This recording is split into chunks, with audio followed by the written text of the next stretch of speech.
So, I'm an American who went to Canada for the first time, and I'm not gonna lie, I was a bit nervous. I mean, can anybody guess why? We don't have the best relationship with Canada at the moment, and it's due to a particular administration in office. Somebody at the White House loves to tariff Canada. But anyway, the Trump administration just implemented a 50% tariff on multiple different Canadian goods, and Canada's gonna do the same back towards us. So things are a bit rocky right now, and I wasn't sure if me as an American could safely travel through Canada without experiencing some sort of discrimination, which is justifiable considering everything we've done to Canada so far. So you can hate Trump, but please don't hate all Americans, because a lot of us don't like him, and a lot of us want to be friends with Canada. But, I was concerned that maybe if I took a trip to Canada that I would be treated poorly, that I would be treated differently or disrespected because I'm American. I finally updated my tabs after 2 years. But yeah, I updated my tabs. I'm a free man, and so as a free man, I can travel between countries. For the first time ever. I've never been to Canada in my entire life, and I don't know what I'm gonna get myself into. So you guys tag along, and I guess we're gonna find out. So I ended up driving north from Spokane up to the Canadian border. For some reason, my GPS was tweaking out, and it wanted to take me the Colville route, which added like an hour to my trip, but my assumption was maybe the border crossing north of Metaline Falls was closed, which was why the GPS was taking me a different route. But as I started to get closer and closer to Colville, my GPS rerouted. Now it wants me to go east, then north up through the border, through the Nellway crossing. So I'm like, you gotta be kidding me. I'm paying like an extra $20 in gas at this point. I added an hour to my drive, but it's too late now. I've already made the drive out here to Colville. I might as well stop by the town, take the drone out, get a shot or two, and call it good before I head east to the Nellway crossing.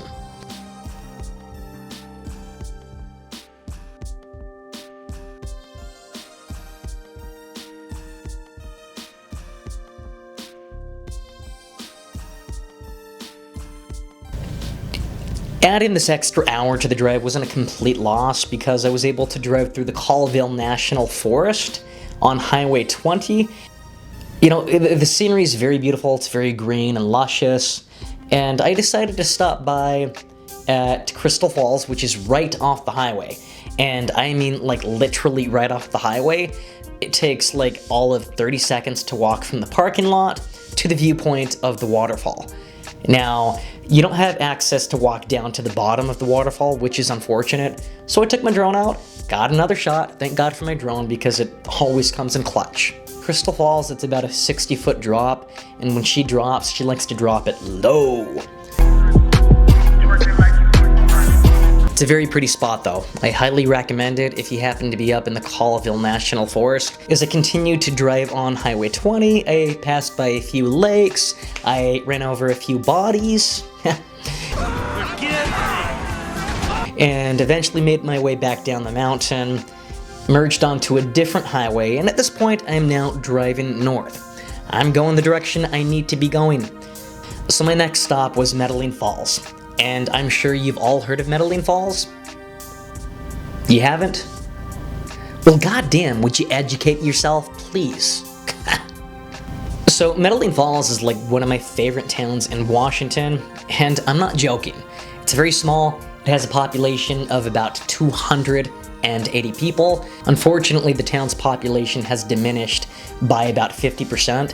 Since the 1950s. They had over 500 people living in the town back then, but the population has dropped significantly, and that's due to industries leaving the area. The economy's dying, there's not a lot of job opportunities out there, so typically when somebody graduates high school, they leave the area to go to a bigger city for actual opportunities. But I would love to see life be brought back to the town. I think it has so much potential. Have you ever seen the movie The Postman with Kevin Costner? man came through with mail, said he was a postman, said that the government had been restored back east. What government? The United States government! I want the postman found. I want him dealt. So the movie came out back in the 1990s. Unfortunately, the movie was a box office bomb, but it's kind of become a cult classic, and a huge chunk of the movie was filmed in the town of Metaline Falls and in the surrounding area. So the key location in the movie is filmed in the town. If you've ever seen the movie Train Dreams, that came out recently, it was an Oscar contender. I don't know if it won any Oscars, so don't quote me, but it was nominated for a few different Oscars. Beautiful movie. It was all going by so fast.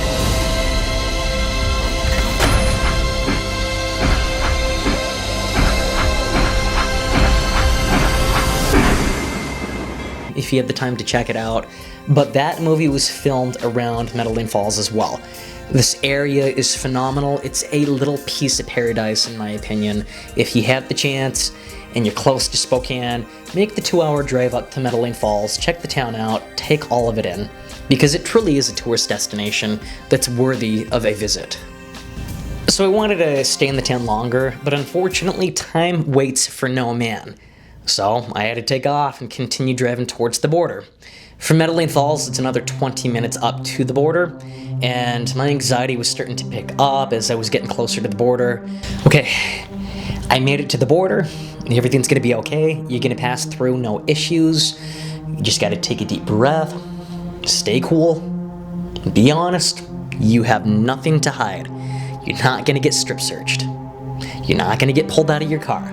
Okay, so I need my registration, I need my dog's proof of vaccination, I need my college transcripts, my home address, 3 job references, and my social security number and debit card information.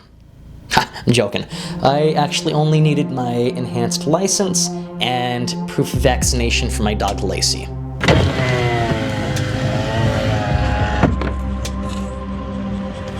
Hello, how's it going? Good, yourself? Doing pretty good. Where do you, Was that? where do you live? I live in Spokane, Washington. Yeah, I have an enhanced ID. Okay. Where are you going? I'm going up to Nelson. I'm gonna stay out there for 2 days. I'm gonna do some hiking, some photography. There's a concert out there I want to go to. So. What's the paperwork? No, I have my rabies shot right here just in case. I wasn't sure what I needed to provide. Okay, cool. So how long do you plan on staying? Just 2 nights. I'm coming back Saturday. Is there anything with you that you might leave behind, sell, or give away? No, Do you have any alcohol? I do not. Tobacco? No tobacco. Cannabis, THC, or CBD products? Nope. Is there a firearm weapon of any description in this car? No. Cash in excess of $10,000? I do not have cash over $10,000. When was the last time you were in Canada? I've never been. What do you do for work? I work.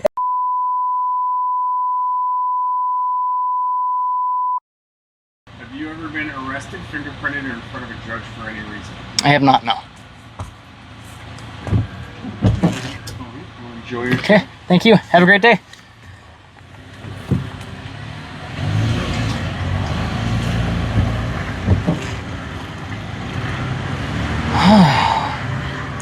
All right. Well, it was kind of intense. I've never gone through the border before.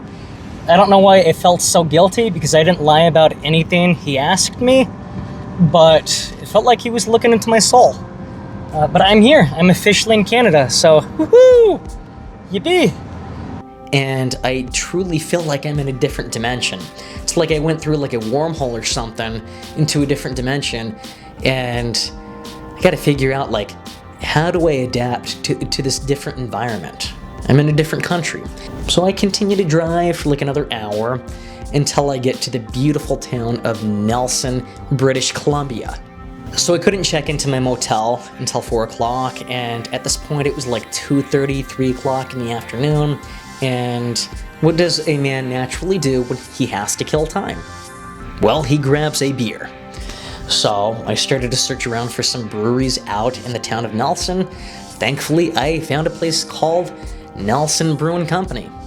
So as soon as I walked into the brewery, my anxiety started to go through the roof. I was wondering to myself, do they know? Do they know I'm American? Can they sniff out my American accent? Are they going to pull me out of the brewery and lynch me? I don't know. My beer was fine. Actually, it was pretty damn delicious, and everyone was very respectful, polite, and welcoming to me. One thing I did notice, which was kind of cool, is there were a lot of people coming into the brewery buying packs of beer. They weren't coming in to stay at the brewery. They were just walking in. They had like packs of beer pre-ordered, and it seemed like each group of people that came into the brewery had a different accent. It blew my mind. Some people would walk in and they sounded like they were from Scotland. Other people sounded like they were from Ireland, the UK, Scandinavia. Some people had your stereotypical Canadian accent, and some people that were Canadian sounded American. I mean, it was like this great melting pot of different accents. It's like if you took people from the South, the West Coast, the East Coast, and the Midwest in America, and you put all of these people into one city, and everybody had their distinct accent. That's what it felt like when I was at the brewery in Nelson. It was like 3:50. I eventually closed my tab out, drove over to the motel, checked in, and when I was talking to the motel clerk, I felt like a complete idiot because when he gave me the bill was like $80 more than what I was quoted on Expedia. So I brought it up and I'm like, hey, I was quoted this much on Expedia, and I'm looking at the bill right now and it's significantly more than what I was quoted. And he told me, well, that's probably because you were looking at like American dollars, and what you're looking at right here on this form is in Canadian currency. And I'm like, of course. And so I apologized to him, and he told me, he gets it a lot. There's a lot of Americans that come in and, they're not prepared for the conversion rate, and so they bring up these issues when they have to pay their bill. But he was very kind. He was able to check me into my motel room, and the motel room, it was small, but it was cute. Okay, so I'm all checked into my motel, and, it's not a bad spot. It's kind of cute and quaint. It's in a very beautiful location, so we're going to go ahead and check out the room.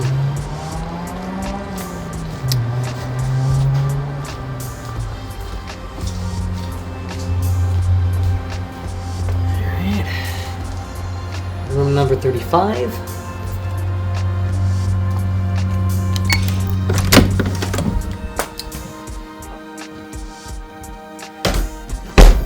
So it's not very big. I paid $100 a night American dollar for this place, but it's more space than I need, so I'm not complaining.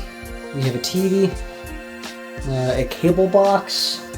Over here we have a little coffee station with some coffee, local coffee, keep in mind. And if we come this way, we got a small little bathroom right here. A shower stall.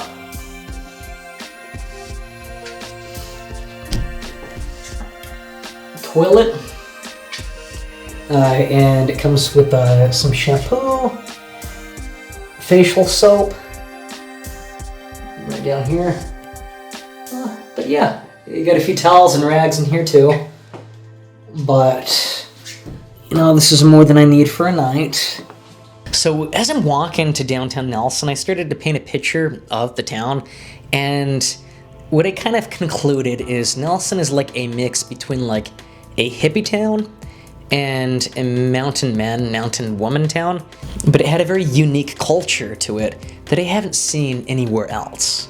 So as I continued to walk to downtown, I passed by a meditation center, which you don't see meditation centers very often. Of course, I passed by a few different churches, very pretty, and eventually got to downtown. There's only 12,000 people out in Nelson, like I mentioned earlier, but the downtown feels big. It's like a small town with big town or big city vibes. They have so many bars and restaurants and shops. They have like 4 or 5 pot shops in the downtown area. So I thought, hey, I haven't smoked weed in 2 months. I'm gonna stop by a pot shop. So I ended up stopping at the Potorium, which is a dispensary in downtown Nelson, picked myself up a joint, and it still surprises me that in Canada, at least in British Columbia, you only have to be 19 to consume cannabis or alcohol. So after leaving the dispensary, I went to Beauty's, which is like a pizza place / bar.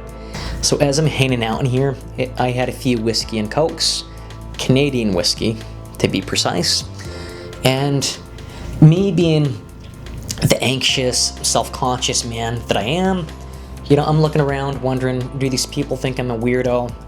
I'm an American here by myself, and I am the only person here who's on their own. Everybody else is in a group, but I'm alone. But as I looked around, I noticed nobody gave a crap about me. I'm not the center of the universe. Nobody was paying attention. So I relaxed. I had my pizza. The pizza was delicious. The drinks were good. And after I left, I felt great. So after taking off, I decided to grab one more drink. I went to Mike's Place Pub, which is right down the street, still in the downtown area. And this place was much bigger, a lot more space, and it kind of reminded me of like a pub from like the UK, from like Ireland or England, Scotland, but it had very like old school vibes. And the aesthetic was that you see in a lot of like pubs and movies, but maybe that's just me. However, I had a good time drinking my beer. Yet again, everybody was very friendly and welcoming, and the treatment that I received as an American in Canada was much better than what I was expecting. Canadians they're good people. Not just good, they're great people. And so far, my experience with most Canadians has been better than most Americans. So, after finishing my beer, I was starting to feel sleepy and kind of exhausted. It was a long day, so I ended up walking back up to my motel from downtown, and I will tell you what, it was so much more enjoyable walking downhill to downtown versus walking back uphill to my motel. But eventually I made it up, exhausted, but I made it. And what I wanted to do after I got back to the motel is I wanted to let my dog out, smoke a joint, and relax for the night and watch a good movie. Well, I let my dog out and I ended up smoking a joint, but because I had no tolerance after taking a break from cannabis for 2 months, that joint put me to sleep.